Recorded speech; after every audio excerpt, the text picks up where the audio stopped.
हरे कृष्ण। माघ माह के स्नान से सुव्रत को दिव्य लोक की प्राप्ति। वशिष्ठ जी कहते हैं, राजन सुनो, मैं तुमसे सुव्रत के चरित्र का वर्णन करता हूँ। यह शुभ प्रसंग शास्त्रों श्रोताओं के समस्त पापों को तत्काल हर लेने वाला है। नर्मदा के रमणीय तट पर एक बहुत बड़ा अग्रहार ब्राह्मणों को दान में मिला हुआ गांव था। वह लोगों में अकलंक नाम से विख्यात था। उसमें वेदों के ज्ञाता और धर्मात्मा ब्राह्मण निवास करते थे। वह धन धान्य से भरा था और वेदों के गंभीर घोष से संपूर्ण दिशाओं को मुखरित किए रहता था। उस गांव में एक श्रेष्ठ ब्राह्मण थे जो सुव्रत के नाम से विख्यात थे। उन्होंने संपूर्ण वेदों का अध्ययन किया था। वेदार्थक वे अच्छे ज्ञाता थे। धर्म शास्त्रों के अर्थ का भी पूर्ण ज्ञान रखते थे।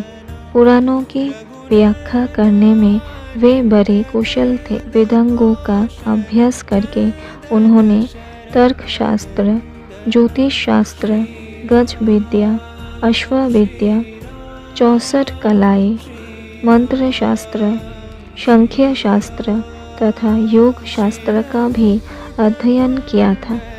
वे अनेक देशों की लिपियां और नाना प्रकार की भाषाएं जानते थे। यह सब कुछ उन्होंने धन कमाने के लिए ही सीखा था तथा लोभ से मोहित होने के कारण अपने भिन्न भिन्न गुरुओं को गुरु दक्षिणा भी नहीं दी थी। उपायों के जानकार तो थे ही, उन्होंने उक्त उपायों से बहुत कुछ धन का उपार्जन किया। उनके मन में बड़ा लोभ था, इसलिए वे अन्याय से भी धन कमाया करते थे। जो वस्तु बेचने के योग्य नहीं है उसको भी बेचते और जंगल की वस्तुओं का भी विक्रय किया करते थे। उन्होंने चांडाल आदि से भी दान लिया, कन्या बेची तथा गौ, तिल, चावल, रस और तेल का भी विक्रय किया। वे दूसरों के लिए तीर्थ में जाते, दक्षिणा लेकर देवता की पूजा करते, वेतन लेकर पढ़ाते और दूसरों के घर खाते थे। इतना ही नहीं, वे नमक, पानी, दूध, दही और पकवान भी बेचा करते थे। इस तरह अनेक उपायों से उन्होंने यत्नपूर्वक धन कमाया। धन के पीछे उन्होंने नित्य नैमित्तिक कर्म तक छोड़ दिया था।